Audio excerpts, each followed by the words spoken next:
Karamihan sa mga babae na yun hindi marunong magluto. Hoy! Baka pag natikman mo luto ko, pati ako kainin mo.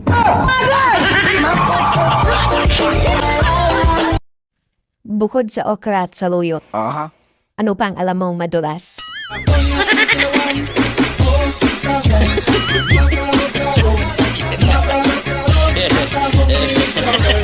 Ako po ay nananawagan kung sakali man po na yung ex ko ay tumakbo sa barangay nyo. Ha? Wag nyo pong iboto. Niloko nga ako, yan pa kaya yung barangay nyo. Ginalingan ko naman. Pero iniwan pa rin ako. Hindi ka kasi marunong sumubo.